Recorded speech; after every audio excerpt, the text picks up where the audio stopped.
Agora, quem puder, vamos nos ajoelhar para falarmos com o nosso Deus.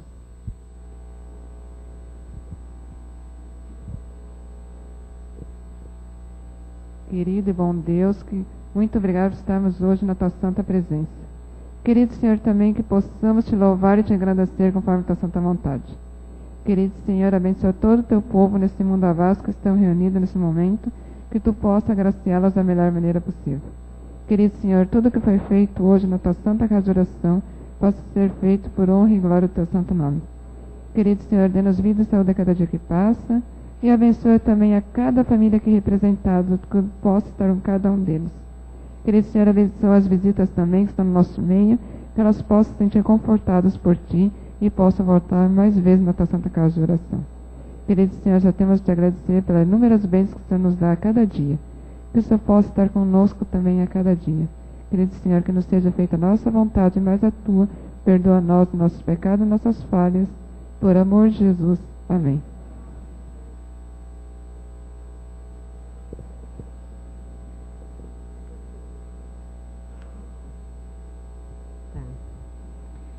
Ruslan cresceu na Ucrânia em um lar não religioso e ouviu seu pai dizer que o fim do mundo seria no ano 2000. Eu acho que muitos de nós ouvimos também, não é mesmo?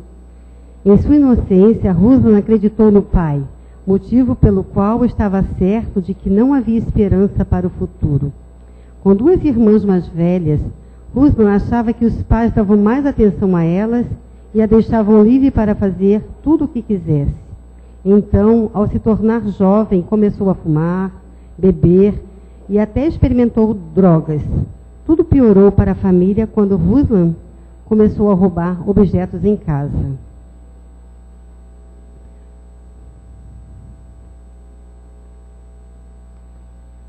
Outras pessoas roubaram objetos em casa e de outras pessoas. Seus pais ficaram profundamente preocupados. O fim dessa história e como Ruslan conheceu mais sobre Jesus, nós vamos ouvir agora por Marcelino, nosso irmão Marcelino.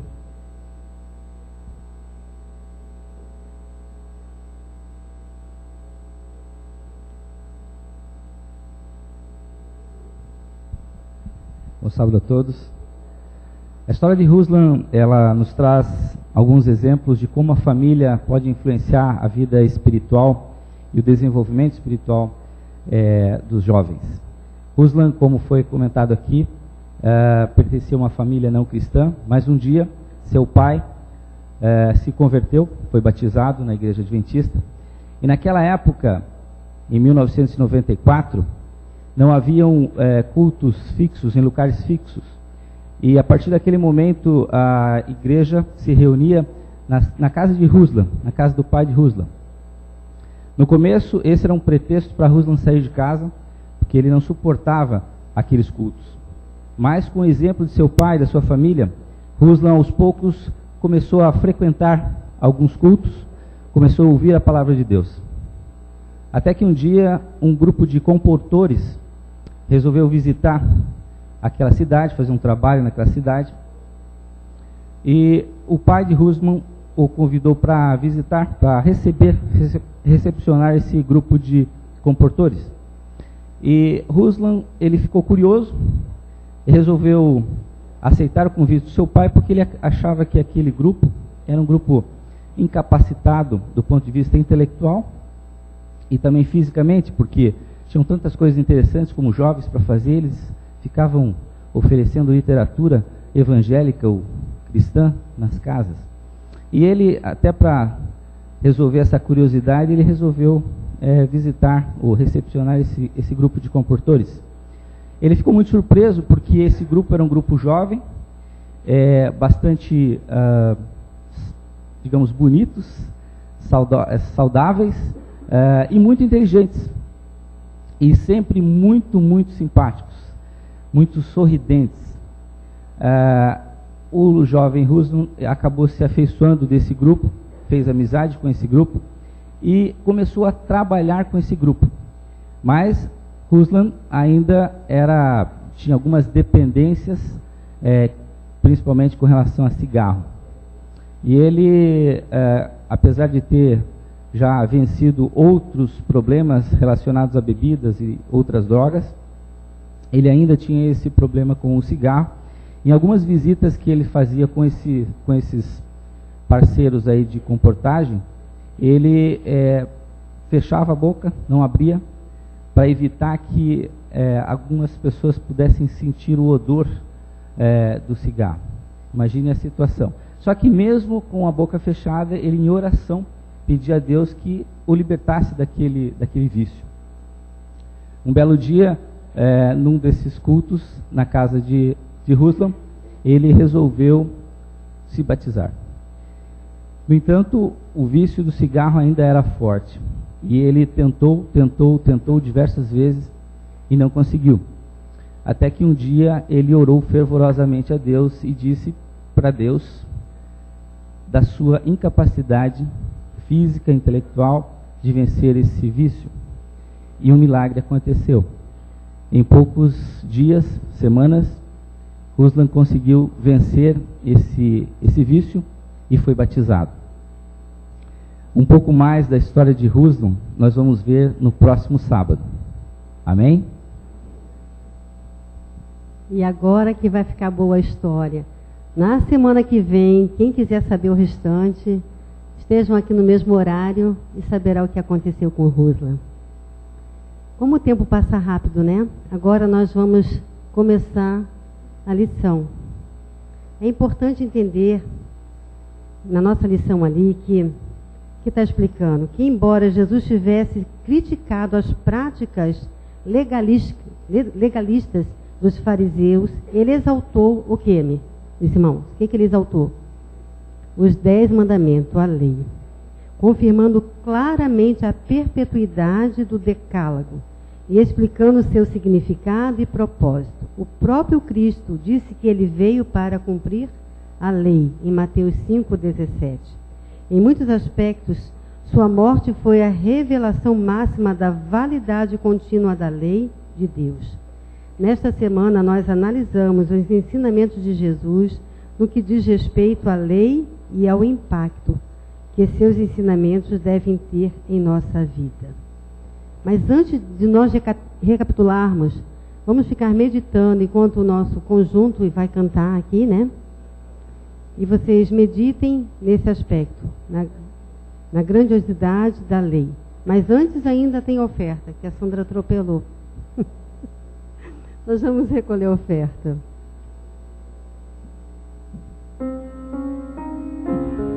Querido Pai que está nos céus, louvado seja seu nome.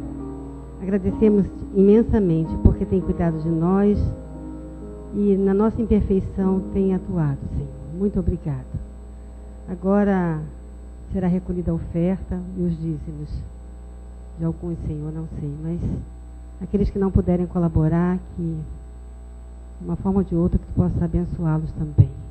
Abençoe a cada pactuante, por favor. No nome de Jesus te peço e agradeço. Amém.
O conjunto já pode vir se apresentar.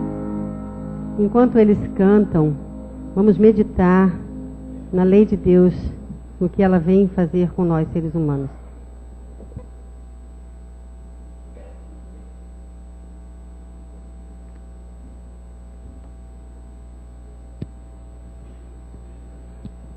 Nós, orando ontem sobre a programação de hoje, nós decidimos cantar a primeira música e, com certeza, na minha cabeça não nos tocava que era sobre a lei, sobre o sábado. Um mandamento maravilhoso que Deus nos deu, a princípio, extremamente para o nosso benefício e gozo e a oportunidade de ter um encontro pessoal com Ele. Quero apresentar o grupo para vocês. Nós somos o Vocal Doce Som. Não temos uma igreja específica, mas somos adventistas do sétimo dia, para todas as causas e efeitos, tá? Apenas são de várias igrejas, na maioria do Bom Retiro. E é um prazer estar aqui e louvar o Senhor com vocês nessa manhã, tá bom? Vamos cantar uma música chamada Sábado.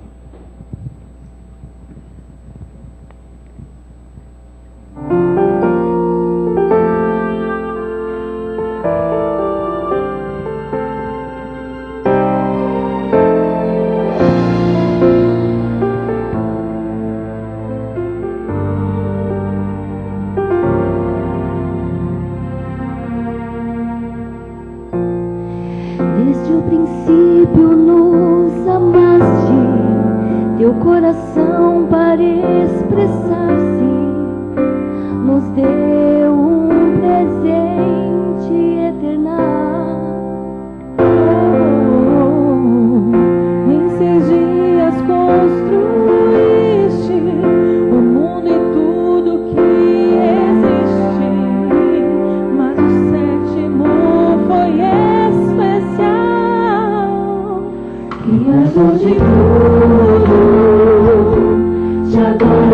teu sábado e agradeço por teu santo dia em que posso descansar em ti, sábado glorioso, o dia santo de Jeová, presente para o mundo que criaste. Te adorarei no dia que tu deste a mim.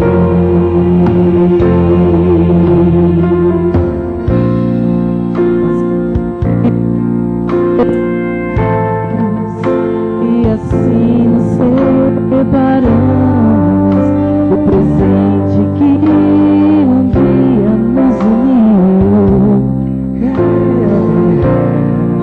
Mas enviaste-nos teu Filho para mostrar-nos o caminho. Com seu exemplo restaurou. Criador de tudo,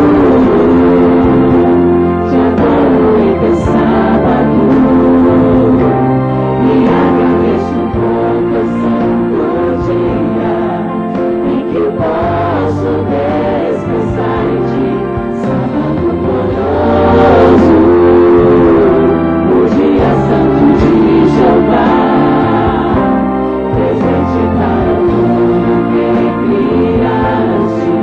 Te adorarei no dia em que tu deste a mim.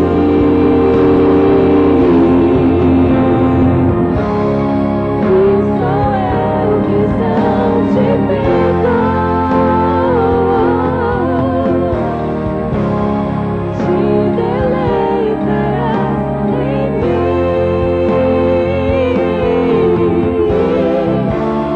Te farei subir sobre as alturas, a boca de Jeová o disse assim: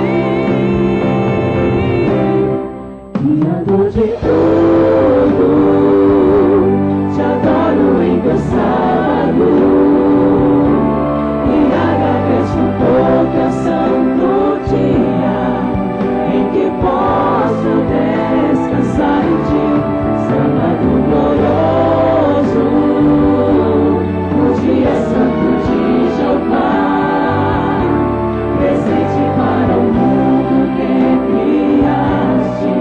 Te adorarei no dia em que tu deste a mim. Te adorarei no dia em que tu deste a mim. Te adorarei no dia em que tu deste a mim.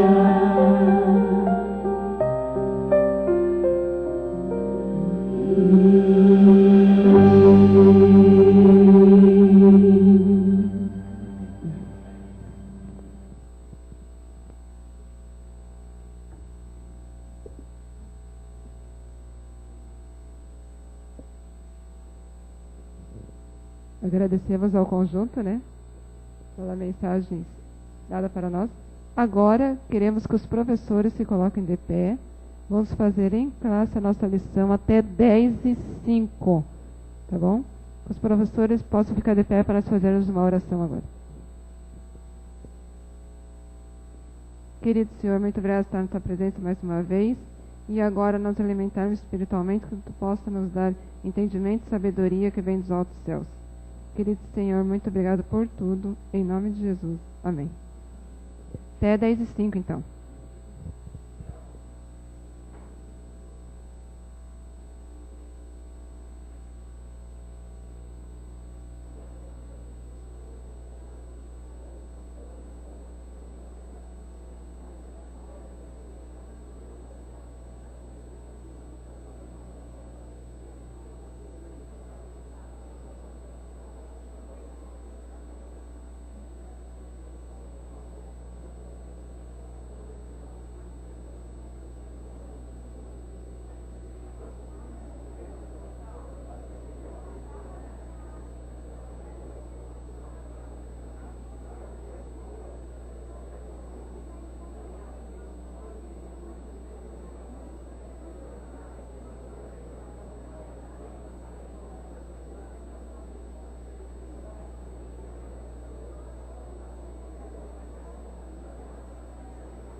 esse era para ser na casa da Diana e do Ladeira, né?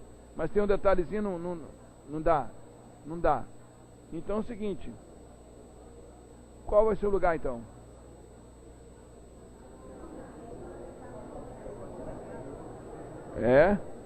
As suas últimas vezes foram na tua casa, né? Do Zenato, a última, mas ele já fez 2 vezes na casa dele. Na casa de vocês tem apartamento, mas no salão de festa. Ó.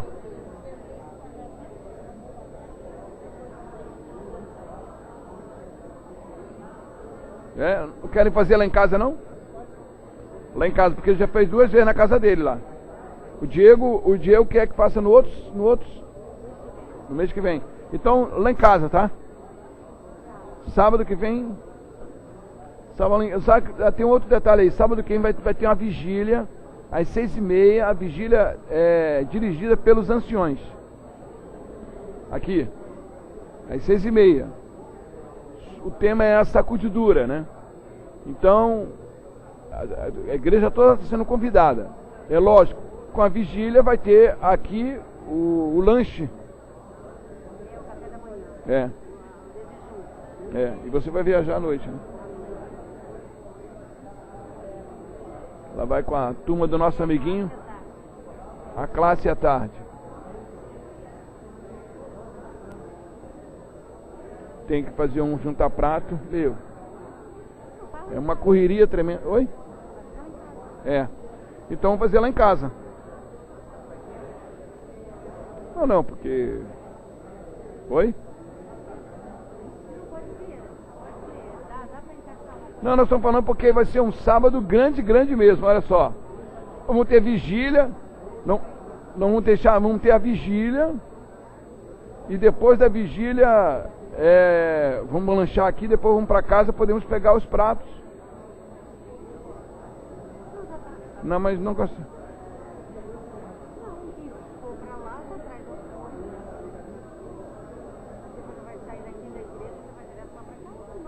Não, vamos fazer semana, porque não pode, o pastor já está cobrando aí, o pessoal, nós não podemos ficar assim, o juntar prato, protelando.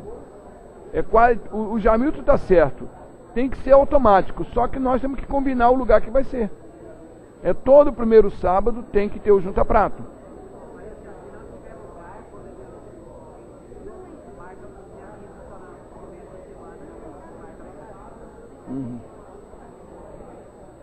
Então tá bom, sábado que vem lá em casa. Só que a gente não podemos demorar muito tempo, porque senão eu tenho que voltar aqui para a classe Apocalipse, ela também tem a classe juvenil, e já para o batismo da primavera. Oi? Vamos deixar para o mês que vem? Então, ó, primeiro sábado na minha casa, tá? Em outubro, o primeiro sábado vai ser lá em casa, o primeiro sábado, tá bom? Ok? Não sei. Vai dar? Então tá bom, primeiro sábado na casa do Diego, porque no Diego já está protelando já há algum tempo, né? Já teve contratempos aí, não pôde, né? Então, primeiro sábado lá de outubro, lá na casa do Diego, ali no Iririú. Fazemos. Tá bom, irmãos? Vigília, tá? Todo mundo está fazendo as 40 madrugadas. Estamos fazendo as 40. Sabe que não é obrigado ser 4 horas da manhã, 5 horas da manhã. Tem que ser na madrugada. Um pouquinho antes de você ir para o trabalho também pode ser. Tá bom? Mas não esqueçam. A 40 de madrugada é muito importante para fortalecer a nossa vida espiritual. Ok.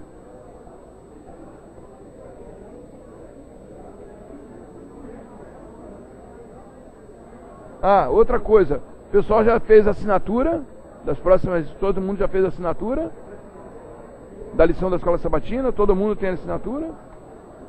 Irmãos, é muito importante, sabe? Você com a assinatura você ganha uma lição, um trimestre de graça. E você não tem aquela preocupação de ter a lição, não tem, né? A próxima lição será sobre Tiago. Tá bom? O livro de Tiago. Oi. Ah, então tá bom. Ok. Vamos fazer oração, irmãos? Vamos? Bondoso Deus, amante Pai, que habita no mais altos céus, louvado seja o teu santo nome, Deus de amor e de misericórdia. Pedimos que o teu santo bom Espírito, por favor, esteja sobre nós agora, usando as nossas mentes, tanto para transmitir o que já estudamos e pesquisamos, como também para receber tal como está na sua palavra. Aceita nosso louvor na sua adoração. Por Jesus suplicamos com perdão do nosso pecado, hoje e todo sempre. Amém. A lei de Deus. Isso aí é prato cheio para os adventistas, né? Os adventistas não é um povo rebelde. Olha o que diz lá em Isaías capítulo 30. Isaías 30, abram a Bíblia. Isaías 30. Isaías 30.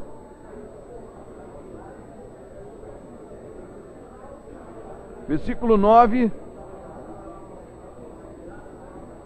É como que chover no molhado, né? É esse tema. Porque os adventistas, eles, quando são de outras religiões, eles tomam uma posição ao lado da verdade, justamente porque é essa diferença que faz na vida cristã. Isaías 30, verso 9 diz o quê? Povo...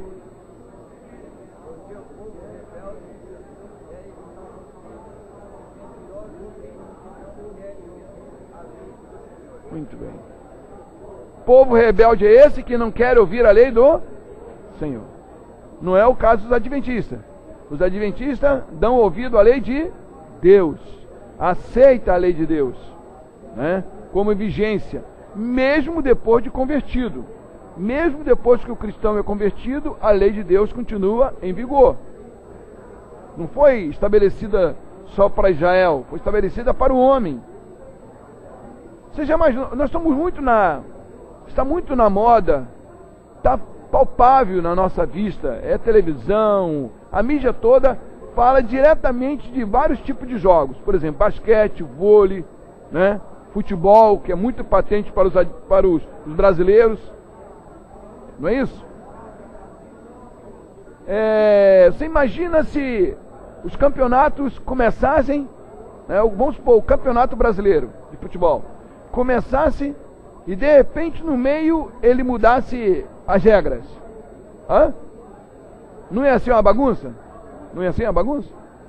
Campeonato de vôlei, campeonato de basquete, né? Se mudasse assim de repente no meio do campeonato, o que acontecia? Ia ter briga, ia ter bagunça, não é assim? Assim é com a lei de Deus. Deus estabeleceu o plano de redenção. Imagine se no meio do caminho ele mudar. Não.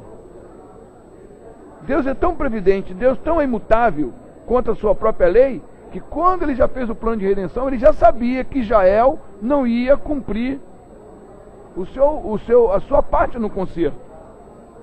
E Deus manteve as bases do seu concerto.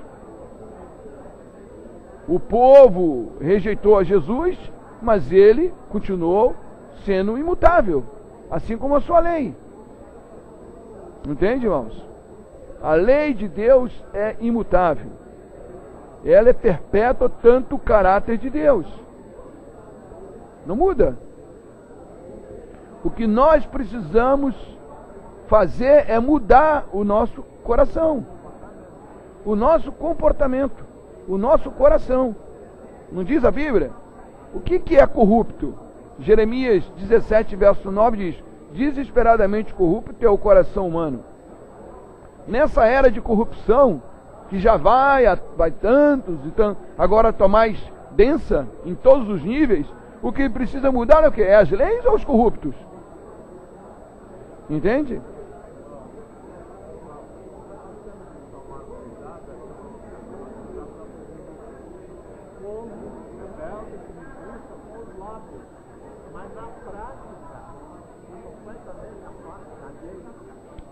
Bem, sobre Israel pregavam, ensinavam bem os 5 primeiros livros da Bíblia, mas na prática eles eram completamente ignorantes, maus, perversos.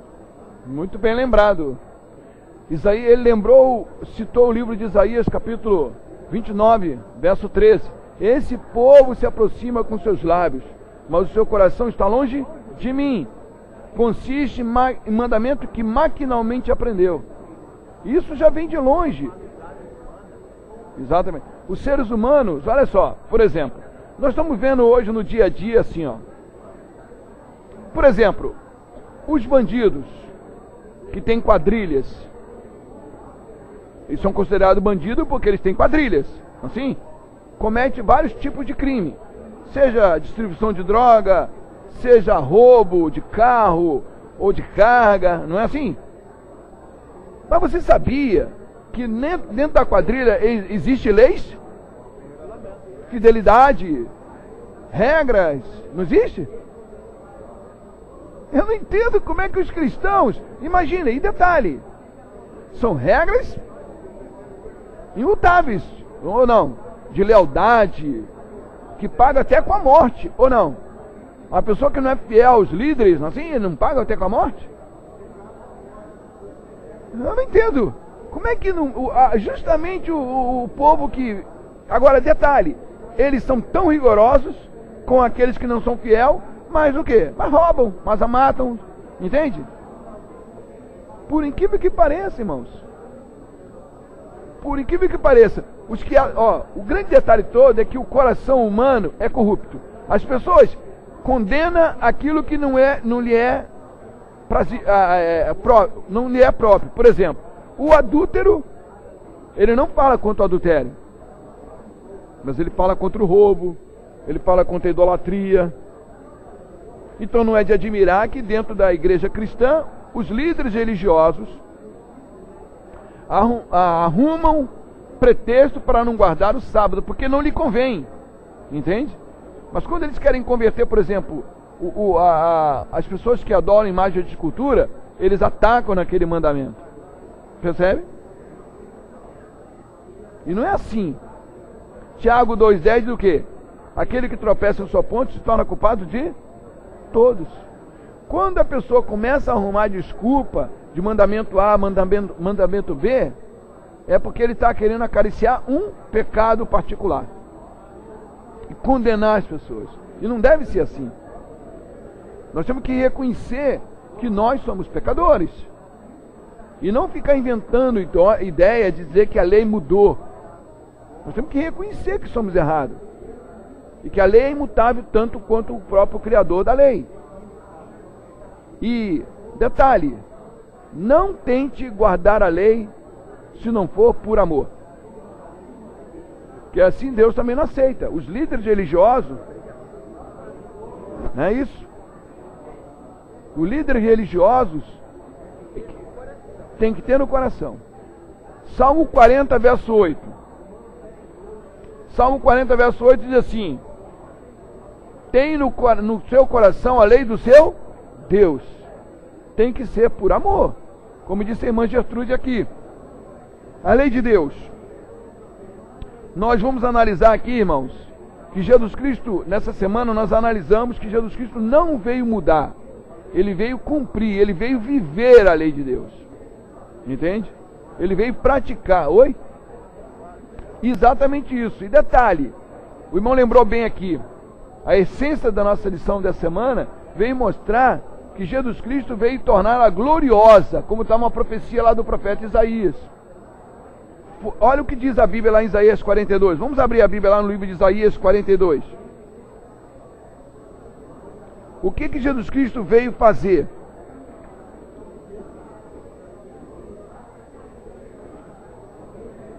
Isaías 42 diz que Jesus Cristo veio engrandecer a lei.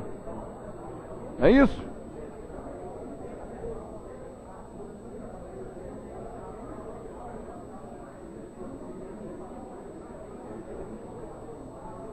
Eu vou ler para dar ênfase aqui. Olha só, irmãos.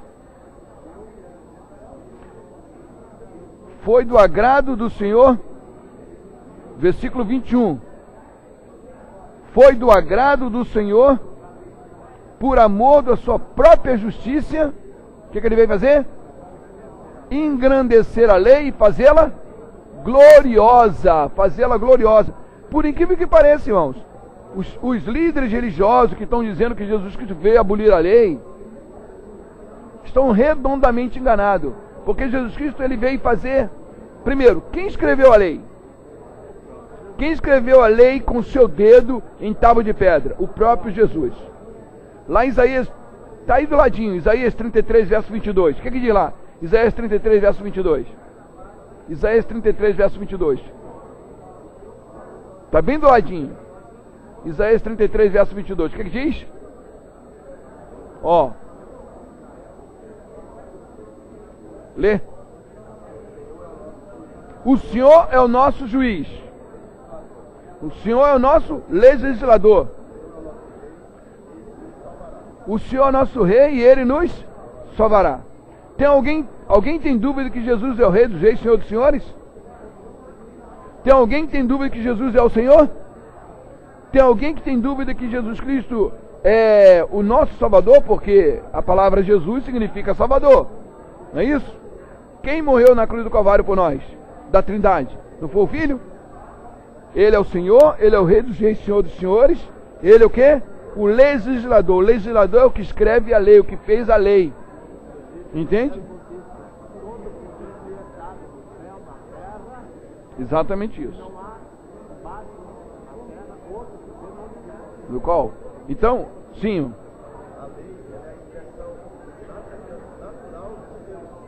Do caráter de Deus. Muito bem. Então, se Ele é o legislador, Ele escreveu a lei, Ele, o que ele fez? Ele vinha abolir? Não, Ele veio tornar o que era? Gloriosa. E a nossa lição vai dissecar alguns pontos, alguns mandamentos, que por incrível que pareça, Jesus no Novo Testamento, Ele não veio diminuir, Ele veio tornar, Ele veio encher mais, botar vários detalhes, veio engrandecer, botando alguns detalhes que os líderes religiosos estavam diminuindo o seu valor, o seu verdadeiro valor. Por exemplo, Jesus Cristo disse, Ele diz, visto que foi dito, não matarás. Eu porém vos digo, se alguém olhar no coração com raiva contra o seu irmão, só na intenção, já está violando a lei. Para o judeu, ele tinha que pegar a pessoa, trucidar mesmo, ou fazer uma tocaia, entende? E levar em vias de fato matar uma pessoa. Para Jesus, você já viu aquela expressão? Matou outro na picuinha, assim, na unha. Já viu? Quem já ouviu falar isso? Mata ali na raiva, entendeu? Matou outro no cansaço. Isso é pior do que a pessoa, entende? Levar de via. Quando a pessoa, irmãos, é muito fácil. Quando a pessoa chega a matar o outro, irmão, ele já saiu programado para poder fazer isso. Então, ele já matou o sujeito no coração. Já é assassino. Quando a pessoa vai furtar, ele maquina tudo. Então ele já está no coração sendo o quê? Ficou entendido? Então Jesus não veio mudar. Jesus não mudou a lei. O que ele veio fazer? Na parte de domingo aí, em Atos 7, 38, Isaías 63, 9, 1 Coríntios 10, verso 4. Quem é esse anjo aí? Jesus Cristo. Na verdade, ele é o arcanjo. É o líder, o maior dos anjos, o arque. Ele... Uma nuvem parava o sol. À noite, uma nuvem para esquentar no deserto. E na hora do sol, sentia sede, aquela pedra. Isso. Na hora de sede, Isaías, 1 Coríntios 4, 10, verso 4 diz, a pedra era Cristo. Toda a proteção dada, irmãos, foi bem falado como o Cid falou, irmão, nós temos que perceber que Jesus Cristo e a sua lei estão intrínsecos. Estão tão ligados, você não pode desassociar uma coisa à outra. Um inimigo da verdade, eu posso dizer assim, nos primeiros séculos da igreja cristã, chamado Marcião, ele começou a desassociar a lei de Deus. Começou a falar que a lei é o Velho Testamento e o a graça é o Novo Testamento, o Evangelho é o Novo Testamento. Não existe isso, irmão. Começou a desmembrar, e alguns líderes religiosos fazem isso. Irmãos, nós somos salvos pela graça. Mas a lei, ela tem que continuar em vigência para poder mostrar essa necessidade da graça. A lei não tem poder para salvar. Vai dirigir uma noite escura, mesmo com lua. Se você não tem um farol, como é que você dirige?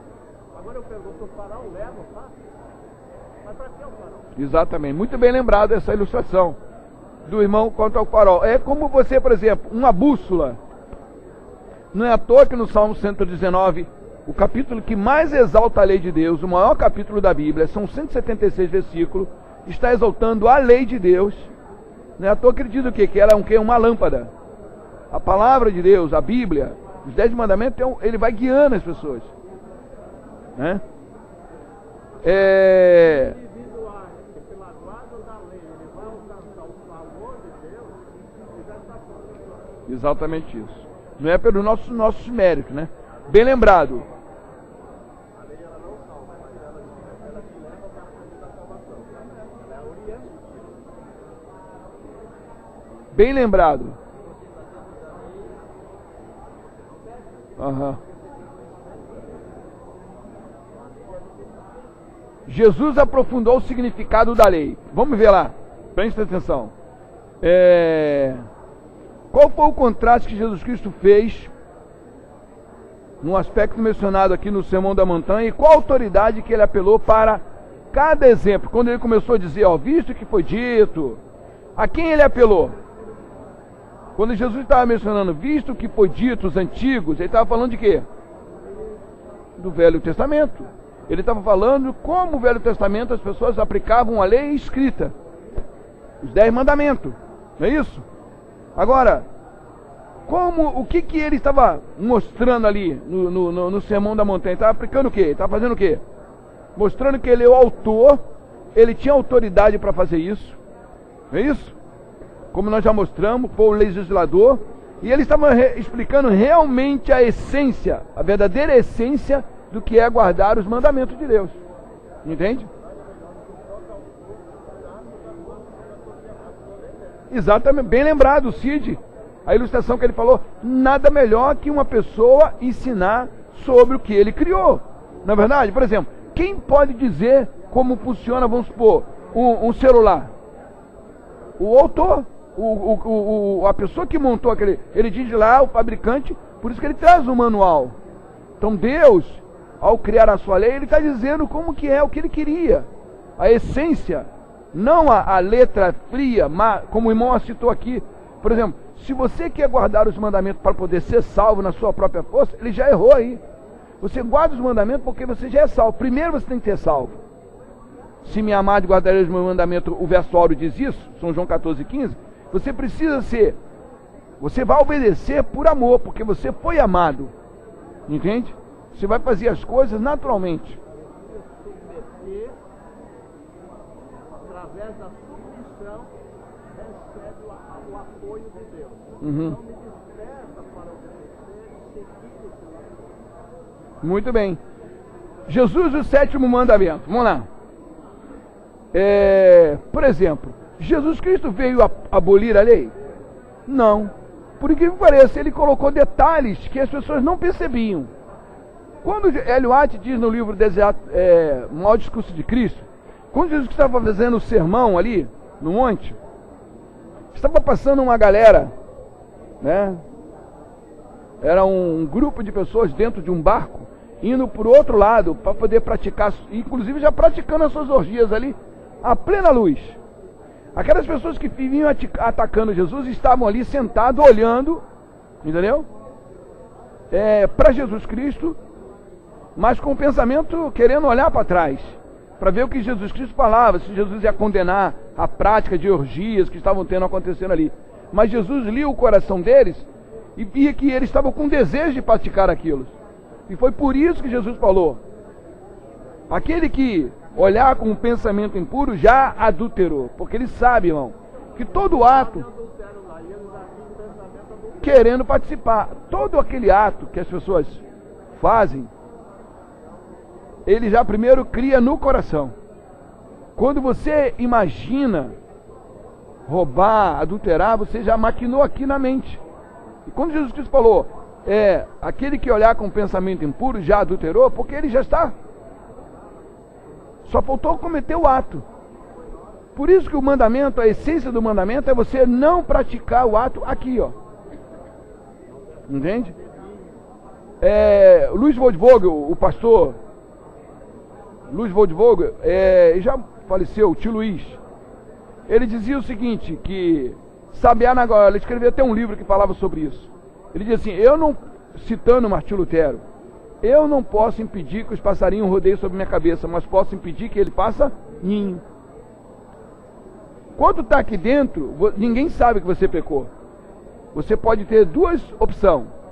Mortificar com a ajuda do Espírito Santo, dominá-lo, ou você pode dar vazão pelo seu livre-arbítrio e com a ajuda do inimigo. Por isso que Jesus falou sobre a questão no 7º mandamento. O pensamento leva ao desejo. Tiago fala sobre isso.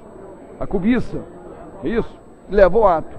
Então, e Jesus deixou bem claro que o adultério, porque para o judeu, o adultério só quando consumava o ato. Como para muitas pessoas. Ele adulterou só quando... Não. E aí Jesus deixou bem claro aqui, ó. Aquele que largar sua esposa, que era comum no meio judeu, né? Largar a mulher para ficar com outra. Então é o seguinte, bem lembrado. Mas é o seguinte, irmão. Aliás, isso não está mais restrito ao judeu, está restrito ao ser humano. Jesus diz bem claro que o único motivo de dissolver um casamento qual é? O adultério. O adultério. A única maneira. Então, para o homem, humanamente falando, é somente isso. O homem só pode abandonar o seu cônjuge ou a mulher, o homem é de maneira genérica aí, né? Abandonar só por questão de adultério. E se a pessoa que está repudiada, a pessoa que foi repudiada, que não foi por motivo, por exemplo, marido e mulher cisma de separar porque hoje está muito comum incompatibilidade de gênero e outras coisas mais por aí, né? Psicologicamente, não. Se fosse separar, se ficar separado, pode até, se quiser fazer, pode isso. Dois bicudos não se beijam. Paulo era... Então é o seguinte, se eles querem separar, que fique sozinho. Se for sem motivo de adultério. A parte que adulterou, que foi traída, pode casar. Mas é perigoso isso, porque Paulo diz isso, e a Bíblia diz bem claro, que não é bom que o homem fique o quê? Separado. É melhor que case. Então, o divórcio que Deus estabeleceu foi por causa da dureza do coração, não foi pelo... Moisés concordou por causa da dureza, da intrepidez do povo que não obedeceu. Muito bem. Para Jesus disse, mas ao princípio não era... Não foi desse desde... Bem lembrado. Jesus citou o Gênesis, né? Onde ele disse que lá o princípio. Jesus e o 5º mandamento. Vamos lá. O que nós aprendemos aqui, irmãos? Isso aqui, às vezes, é muito difícil das pessoas entenderem, né? Se eles dedicavam para Deus, era uma lei também que devia isso. Por exemplo, você quando vai dar uma oferta na igreja, dízimo é inegociável. Você não pode usar o dízimo para poder socorrer necessitado, nada disso. Dízimo é do Senhor. Agora, preste bem atenção. E a oferta? A oferta não é segundo o propósito do nosso coração? Oferta não é o que diz a Bíblia, mais bem-aventurado é dar do que receber? Não é isso? Então, preste atenção, irmãos. Se lá no Velho Testamento as pessoas podiam dedicar uma parte da sua oferta para o templo, então por que Jesus Cristo disse, vocês usam a tradição dos homens para invalidar o mandamento de Deus? Por que Jesus falou isso? O 5º mandamento diz, ama o teu próximo, como a ti mesmo. Mas o que acontece é que o indivíduo não queria se responsabilizar pelo pai inválido, o idoso demais, então dizia que os bens deles tinham sido dedicados ao templo e não podia pensar nada. Muito bem lembrado. O 5º mandamento diz, honra teu pai e tua mãe, não é isso? Para que seja próspero. Agora é o seguinte, o judeu, nessa época de Jesus, eles tinham feito tantas leis para interpretar a lei de Deus, subcódigos, que eles diziam o seguinte, quando eles não queriam ajudar ou socorrer os pais, eles diziam assim, a palavra corban. Essa palavra corban quer dizer o seguinte, dedicado ao Senhor, dedicado ao templo. Então eles não precisavam usar aquele dinheiro para socorrer os seus pais na sua necessidade. Irmãos, eles estavam usando de falcatruas, usando a lei de que dizia que devia dedicar oferta para o templo. Mas eles usavam essa expressão para poder fugir da responsabilidade que ele tinha com quem? Com os seus pais. Eles alegavam o seguinte, eu como ofertante, eu sou mordomo desse valor, eu posso fazer isso para mim, mas para alguém não. Exatamente. Haviam subcódigos para poder então fugir de uma responsabilidade. Jesus deixou bem claro que a misericórdia de Deus está suprema à lei, correto? Aliás, a base do trono de Deus é lei e justiça e misericórdia. As duas andam juntas, mas nós temos que tomar muito cuidado, porque os seres humanos, na chamada misericórdia, eles usam de falcatrua para poder fugir à sua responsabilidade. A questão era essa aqui. Jesus não estava invalidando uma lei da oferta do Velho Testamento, e muito menos o mandamento. Mas para burlar é como hoje, as pessoas usam a graça para poder burlar o quê? Os mandamentos de Deus. Bom, Jesus é a essência da lei. O que Jesus Cristo estava dizendo sobre a essência da lei aqui? O que ele queria citar para nós aí? Hein? Qual é a verdadeira essência da lei? Oi? O amor, a misericórdia. Porque, irmão, a lei de Deus, ela, ao apresentar o pecado da pessoa, ao ressaltar o pecado na pessoa, ela está mostrando para a pessoa o quê? Não pecar, a pessoa não cair no erro, para poder não sofrer as consequências da lei. Isso. Ele chegou em Jesus e disse, mestre, o que devo fazer para me salvar? Ele disse, quais são? Amar a Deus sobre todas as coisas, mas eu faço isso desde a minha meninice. Jesus disse, então te falta algo. A ganância está dentro de ti.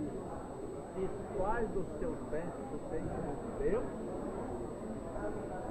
Amém. Prejudica o teu próximo e vem a mim, eu te farei uma riqueza maior do que a tua. Muito bem. As pessoas hoje, é bem ressaltado o que o irmão exaltou aqui, ó. Lembre-se que essa discussão toda que Jesus Cristo tinha sobre a lei eram exatamente pessoas que conheciam profundamente a letra da lei. O que eles não conheciam era o quê? A essência, o motivo do qual Jesus deu. Não se submetiam, porque a lei recomenda. Muito bem. Meus amados, nosso tempo esgotou. Sim.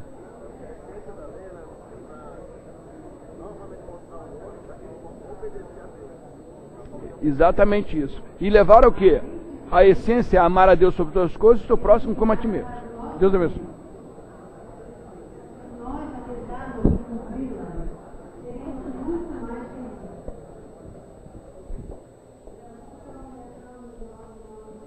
Opa. Como a gente se sente bem? Qual a diferença entre o povo que obedece à lei, o povo que procura fazer aquilo que Deus pede, comparado àqueles com quem você convive? A nossa saúde, a nossa disposição, faz diferença, irmãos. Então, você quer ser feliz? Peça a Deus forças para cumprir a sua lei, e certamente você encontrará paz neste mundo. Sandra, Vamos convidar. Sandra, só um pouquinho. Vamos pedir um silêncio aqui para o povo, que nós estamos na casa de Deus. Né, estamos falando um pouquinho alto. E agora nós vamos ter a Nádia. Vai falar. Vamos ver o que ela tem para nos contar.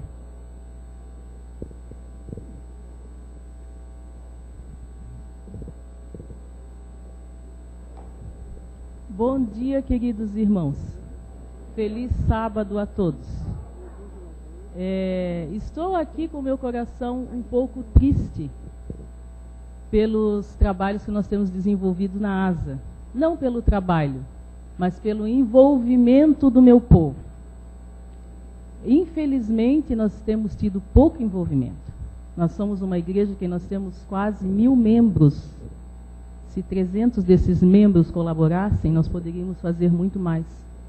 Eu gostaria de ler aqui para vocês um texto. O texto não é meu, é Beneficência Social, que é um dos nossos guias. A Bíblia e o livro de Ellen White, que nos guia para nós podermos fazer o trabalho.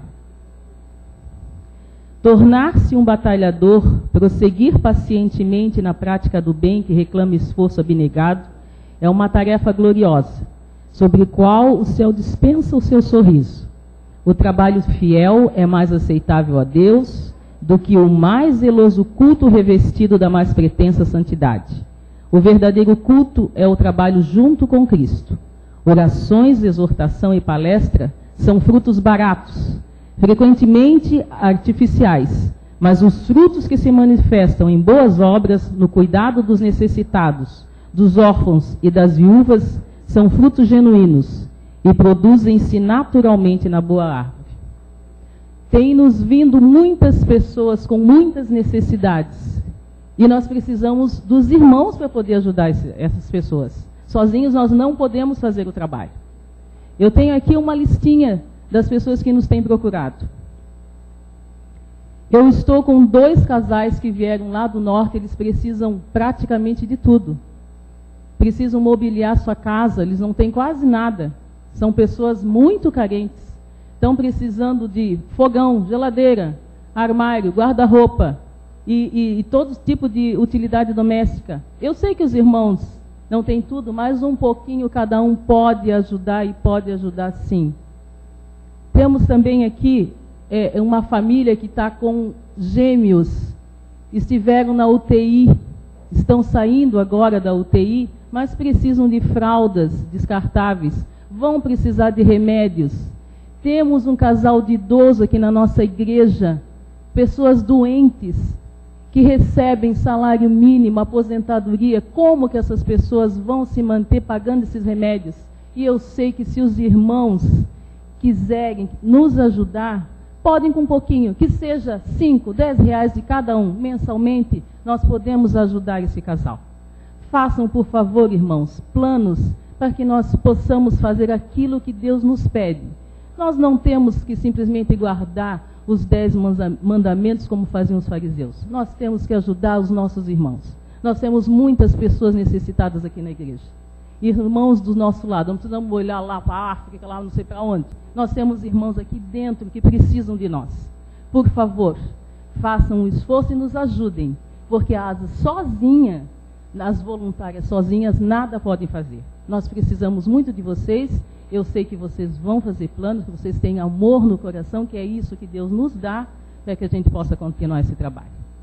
Eu não quero ficar triste com o trabalho que eu estou fazendo, quero ficar feliz de poder ajudar muitas pessoas. E eu sei que eu posso contar com todos vocês. Muito obrigado, que Deus abençoe a todos.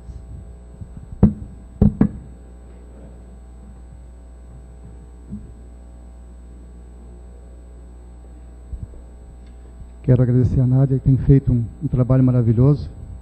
Quarta-feira, ela me pediu para levar uma cesta básica. Onde é que fica? Né?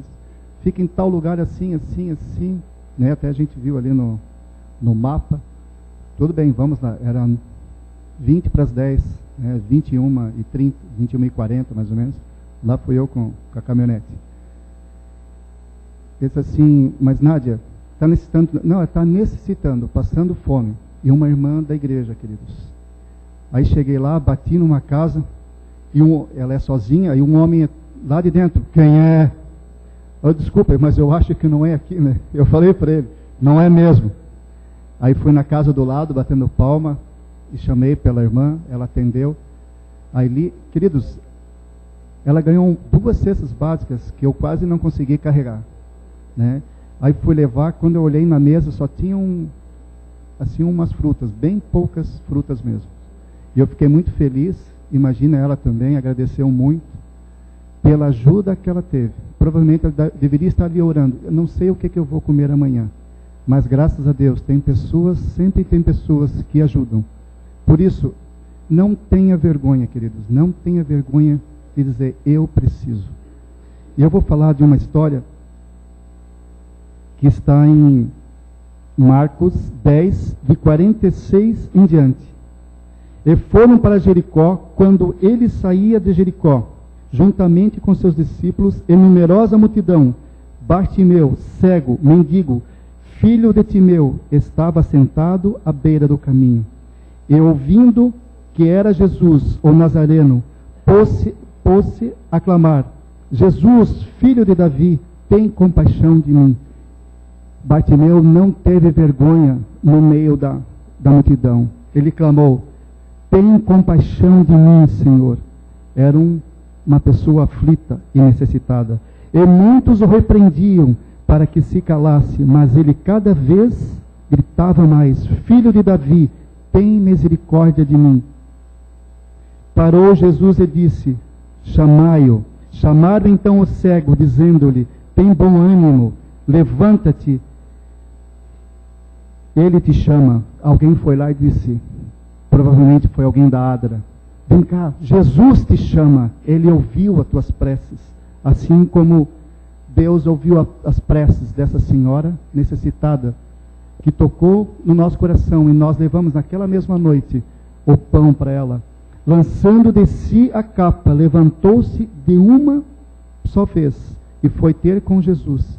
Perguntou-lhe Jesus: que queres que eu te faça? Respondeu o cego: mestre, que eu torne a ver. Ele queria ver. Então Jesus lhe disse: vai, a tua fé te salvou. E imediatamente tornou a ver e seguia a Jesus estrada fora. Esse cego, pelas bênçãos que ele recebeu, a Bíblia diz que ele o seguia. Queridos, eu tenho aqui uns dados de 2010, os dados mundiais. Eu gostaria só de ler para vocês. Mais de 1 bilhão de pessoas passam fome diariamente, isso em 2010. 608 milhões dessas pessoas vivem muito abaixo da linha de pobreza. 10% das crianças no mundo morrem antes de completarem 5 anos de idade. 24 mil pessoas morrem de fome por dia no mundo em 2010, essa estatística. E o que nós estamos fazendo? O que nós, como igreja, como irmãos, como discípulos de Jesus, estamos fazendo? Eu vou convidar o Zenato rapidinho para falar um pouquinho sobre a recolta e depois eu termino. Minha amada igreja, no mês de agosto nós iniciamos o período da recolta. Para quem não sabe, recolta vem do italiano, que significa recolhere, tomar, pedir, implorar às pessoas que nos ajudem, recolher aquilo que Deus abençoou as pessoas.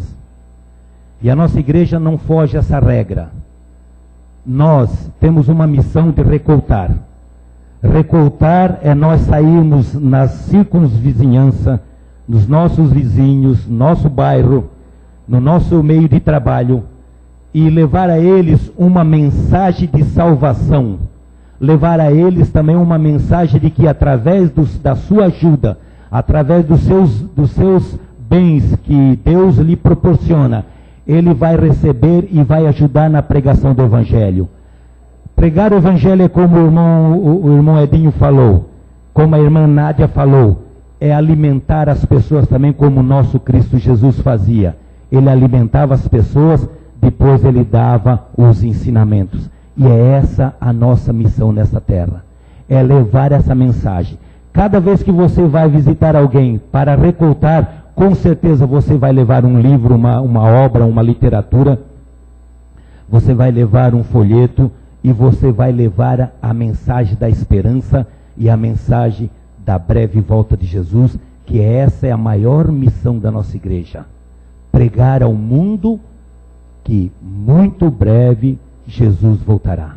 Então essa é a função também nessa parte da igreja, de recoltar. Nós temos aqui uma escalinha, mas ainda eu não tenho a estatística. Nós vamos deixar mais, faltando uma semana para o final, que a recolta vai terminar dia 28 de setembro agora. Então nós vamos deixar para o final, ali uma semana antes, para nós ver qual é o percentual que nós atingimos. E o objetivo e a meta de cada família é recoltar, no mínimo R$100. Aí nós teremos, esses recursos serão canalizados boa parte para a ADRA, que por sua vez, um departamento da Santa Igreja de Deus nessa terra, está incumbida, não através de mim, porque eu não tenho fácil acesso às pessoas necessitadas, como muitos de nós não temos, mas os nossos recursos, canalizando a ADRA, eles vão atingir, alcançar o bom termo de levar essa mensagem, e levar alimento para os necessitados. Então eu rogo, clamo para os irmãos, até final de setembro, dia 28 de setembro, por gentileza, faça o teu trabalho.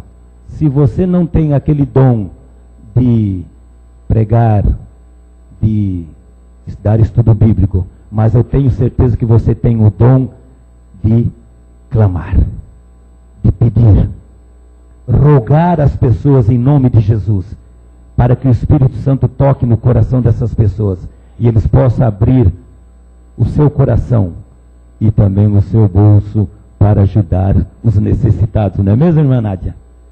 Estamos todos envolvidos, todos imbuídos de um só propósito. Portanto, irmãos, até dia 27 de setembro, eu gostaria de chegar aqui e anunciar, atingimos 100% do nosso alvo. Vamos fazer isso? No mínimo, R$100 por família. Vamos recoltar, para chegar no fim do mês, nós termos bastante recursos para canalizar a ADRA e a ADRA suprir a necessidade dos necessitados. Eu quero terminar fazendo uma reflexão. Quando Jesus estava ali em Jericó, tinha duas classes de pessoas. Uma que mandava o cego ficar quieto e calar a boca, tentando impedir ele de chegar a Jesus e receber a bênção. Mas tinha uma outra classe que ajudou Bartimeu a receber a bênção. E eu pergunto, qual classe nós participamos? Queira Deus que todos nós façamos parte daquela classe que ajudou Bartimeu a receber a bênção. Irmãos, vamos à luta, vamos nos entregar. Nós também queremos, nesse momento, fazer alguns anúncios que se faz necessário, porque ainda não temos o boletim. Hoje, às 17 horas, teremos aqui na igreja o JA. O tema do JA hoje é a vida no Haiti. Vem aqui que vocês vão ver vídeos, vocês vão ver fotos, vocês vão ver como está a vida lá no Haiti após aqueles acontecimentos passados. Que mais? Nosso querido pastor encontra-se em viagem à Argentina e ele estará de volta junto conosco na próxima terça-feira. Queremos agradecer aqui também a presença de uma moglie, uma donna que arrivata dalla Italia presto questa settimana e si fa presente in nostro mezzo. Grazie Manfredi, auguri a tutti i nostri italiani della Italia anche. Queremos também agradecer aqui o senhor Kennedy Nunes, que se faz presente no nosso meio. Meu amigo Ladeira, não posso deixar de expressar esse teu nome, porque você é muito querido no nosso meio e nós ficamos muito felizes com a tua presença. Ele já não é mais visita, ele já é membro dessa igreja. Queremos agradecer também a senhora Jerônima Cândido Redondo. Onde é que está a irmãzinha que eu cumprimentei há pouco? Por gentileza, uma saudação para essa querida irmã que está aqui no nosso meio. Olha que beleza que está aqui. Ó. O nosso irmão Antônio Roberto, também, irmão Antônio Roberto, a irmã Abigail, obrigado pela presença de vocês. E também nós queremos agradecer o conjunto vocal Doce Som, que está se apresentando lá embaixo agora. Muito obrigado a todos os nossos queridos. Se nós temos alguma visita que não é adventista, minhas escusas, eu não anotei teu nome, mas seja bem-vindo e é uma alegria tê-los aqui no nosso meio. Que Deus abençoe e que nós possamos ter um bom culto divino a seguir. Vamos orar agora para terminar a escola sabatina? Fechemos os olhos. Bondoso e amado Pai que está nos céus, louvado e exaltado seja o teu nome. Agradecemos-te imensamente, Senhor Jesus, por criar a lei para nos proteger, para nos guiar, Senhor. Por favor, ajuda-nos a cumpri-la. Ajuda-nos, Senhor, a andar de conformidade com a tua vontade. Por favor, Senhor, cada um de nós, no teu nome, eu peço a teu Pai, Jesus, a teu nosso Pai querido, em nome de Jesus. Amém.